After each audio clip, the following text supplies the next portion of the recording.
It was described as kinda creepy, but it is a perfect example of meaningful engagement between the SMSU campus and the Marshall community. In October, SMSU professor Mike Lenz and students Caitlin Kat Schmidt and Mallory Glenn helped create Zombie Night at the Museum in cooperation with the Lyon County Museum. Over 80 people enjoyed the scary fun, and even though rather dark and eerie, it was described as lighthearted family fun with different and age-appropriate levels of scary fun. We salute SMSU Theater for providing plenty of screams at Zombie Night at the Museum. The Minnesota State Board of Trustees Professional Excellence Award for Administrative Service Faculty is intended to recognize outstanding service to the university and to the system. Brittany Kroll is SMSU's 2017 nominee, Jay Lee in 2016, and Linda Nelson was our nominee in 2015.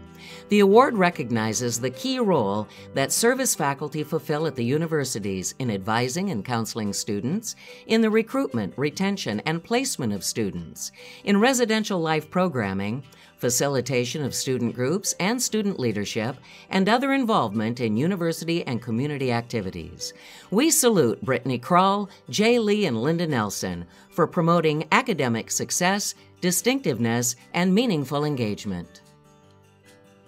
Professor, creative writer, and poet Mary Ann Zarzana received notice that 3 of her poems, Instant Karma, Hunger, and The Bones of Mallard Island, will be published in the spring 2017 edition of South Dakota State Poetry Society's Literary Journal. Professor Zarzana also received notice that 2 of her poems will be published in Stoneboat Literary Journal in their spring 2017 issue. Mary Ann Zarzana was instrumental for the Phil Dacey Tribute Panel accepted for the AWP 2017 in February, celebrating 50 years. AWP received almost 1,500 proposals and accepted only 522, making this tribute to Phil Dacey quite prestigious. Please make plans to attend the SMSU Phil Dacey Leo Dangle Tribute on Saturday, April 29th here in the Conference Center. Brookings artist Betty Beer donated to SMSU her 5 collages titled Jazz Quintet for My Ancestors, along with the ekphrastic poem with the same name that Mary Ann Zarzana had written in response. The artwork and Mary Ann Zarzana's poem were exhibited at the Washington Pavilion in Sioux Falls and are now a permanent installation on the 5th floor of the SMSU McFarland Library. Mary Ann was honored to give the welcome for the Young Writers Conference in January. Although she's taught writing classes at the conference, she'd never been asked to do the welcome before. That was a real honor. Retired Professor Emeritus Jim Zarzana and Mary Ann Zarzana were invited to be interviewed on Pioneer Public TV for the Compass series, which is starting a new segment of writer interviews. Lisa Lucas Hurst presented at the National Conference for the National Alliance of Concurrent Enrollment Programs, NACEP, in October. Professor Lucas Hurst presented on the work she's done in partnering with a regional discipline-specific conference to provide professional development and graduate credits for concurrent enrollment instructors. The Minnesota Writing in English Midweek Conference, a consortium of Upper Midwest colleges and universities, invited concurrent enrollment and other high school instructors into their discourse community. Last year, 17 concurrent enrollment teachers attended Midweek, and 6 students completed the graduate course, which was developed by Lucas Hurst. We salute Lisa Lucas Hurst for her distinctiveness and meaningful partnerships. Kudos to Professors Mary Ellen Daniloff and Lisa Lucas Hurst for bringing the 2017 Minnesota Writing in English Midweek Conference to the campus of SMSU. Midweek is a consortium of Upper Midwest College and University writing and English faculty. Due to the perseverance and determination of these 2 women, this is the first year the conference was held somewhere other than the metro area. This year's conference was entitled Connecting Landscapes.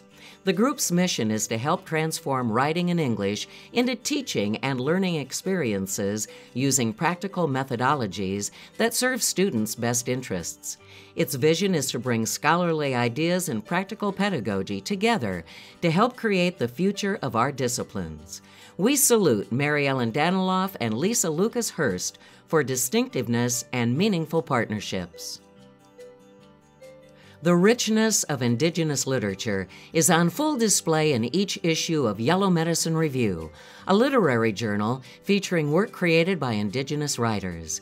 Editor Judy Wilson, SMSU English professor, is an integral part of the journal's place in the literary landscape and the wide array of voices, traditions, and styles captured in the term Indigenous. Dr. Wilson will present a Yellow Medicine Review 10th Anniversary Reading and Panel Discussion at the Returning the Gift Indigenous Storytelling and Literary Festival to be held in July at the University of Oklahoma in Norman. This is one of the top 2 Indigenous literary conferences in the country, so it's a great honor to have been sought out by the director of the Native Writers Circle and invited to present. It says a lot about the strength of Yellow Medicine Review's reputation within the Indigenous community, and it says a lot about Dr. Judy Wilson and the distinctiveness of SMSU. We salute Dr. Judy Wilson and the Yellow Medicine Review. Just since July, English professor and poet Dr. Susan McLean has been published in 1 anthology, 12 journals, and 3 more publications were the result of winning competitions in The Spectator, The New York Times, and Able Muse. Susan McLean's poetry subject matter really has no boundaries. She writes about everything from the common typo in Expert at Not Being Seen to presidential campaigns in The Bridge Club Discusses the Election. Dr. McLean also was on the panel at the AWP conference in Washington, D.C., honoring Phil Dacey in February. We salute Susan McLean for academic success and distinctiveness. SMSU history professor Dr. Jeff Kolnick met longtime civil rights leader Dr. Leslie McLemore 20 years ago when they attended a Civil Rights Institute at Harvard University, sponsored by the National Endowment for the Humanities. McLemore, a civil rights icon who marched with Dr. Martin Luther King Jr. in the 60s, connected with Kolnick, who was in just his 6th year at SMSU. That initial meeting would lead the two to found, with 3 others, the Fannie Lou Hamer National Institute on Citizenship and Democracy, which is celebrating its 20th anniversary this summer. On April 20th, Kolnick and McLemore will receive Fannie Lou Hamer Humanitarian Awards honoring their roles in creating the Institute. Joining them will be the other 3 co-founders. The Institute is named for Fannie Lou Hamer, a Mississippi civil rights leader who was instrumental in forming the Mississippi Freedom Democratic Party in the 1960s. We salute Professor Jeff Kolnick for distinctiveness and meaningful partnerships. The inaugural year of the Southwest Minnesota Nursing Honor Society was a successful one. During the first year, the Charter Board of Directors approved operating policies and procedures and recruited charter members. Additionally, the Society held 2 induction ceremonies, a research conference, the 2017 Summit, Excellence in Rural Nursing, and 2 educational programs for nurses in Southwest Minnesota. The Society led a food drive for the Marshall Food Shelf and the Worthington Food Shelf. The Society has 29 members, 5 alumni of the SMSU RN to BSN program, and 11 members currently enrolled as undergraduates in the RN to BSN program at SMSU. Additional members include nurse leaders from the Southwest Minnesota region. We salute the Southwest Minnesota Nursing Honor Society for academic success and meaningful engagement.